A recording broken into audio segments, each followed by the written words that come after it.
মাঠ নিয়েও আসলে সমালোচনা রয়েছে, অর্থাৎ কিংস অ্যারেনায় যে মাঠটা রয়েছে সেটা আগে থেকেই মনে হচ্ছিল যে আপ টু দ্য মার্ক নয়, এবং পিটার বাটলারও বলছিলেন যে এই ধরনের মাঠে খেলাটা ফুটবলারদের জন্য অনেক বেশি ঝুঁকিপূর্ণ। হ্যাঁ, আন্ডার প্রিপেয়ার্ড মাঠে তো আসলে খেলাটা যে কোনো প্লেয়ারের জন্য ঝুঁকিপূর্ণ।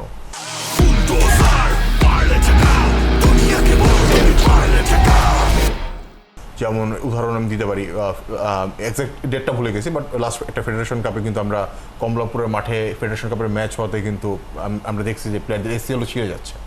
তো এটা অবভিয়াস যে ফুটবল খুবই ফিজিক্যাল কন্ট্যাক্টের খেলা, আপনার যে কোনো মুহূর্তে যে কোনো কিছু হতে পারে যদি মাঠ ঠিকঠাক না থাকে, বা মাঠ ঠিক থাকলে অনেক সময় ইনজুরি হয়ে যায়। আর সেক্ষেত্রে মাঠ আন্ডার প্রিপেয়ার থাকা অবস্থায় আসলে এটা মানে বলার অপেক্ষা এখানে কী হতে পারে।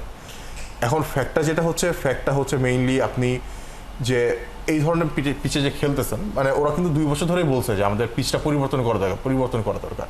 কিন্তু হচ্ছে ঢাকায় গুলিস্তান যে স্টেডিয়াম, ঢাকা স্টেডিয়ামটা তখন সংস্কার কাজ চলাতে সমস্ত প্রেশার কিন্তু আসলে কিংস অ্যারেনার উপরে ছিল।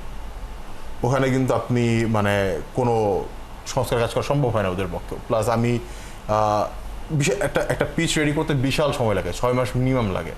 তো 6 মাসের রেস্ট কি কিংস অ্যারেনা পাইছে কিনা আমি ডাউটফুল। তো আসলে এটা খেলা শুরুর পরে আসলে সেই সুযোগটা কিংস অ্যারেনা কখনোই পায়, এবং যে কারণেই আসলে আলটিমেটলি এরকম একটা সিচুয়েশন যে প্র্যাকটিস গ্রাউন্ডে গিয়ে ইন্টারন্যাশনাল ম্যাচ খেলতে হয়েছে।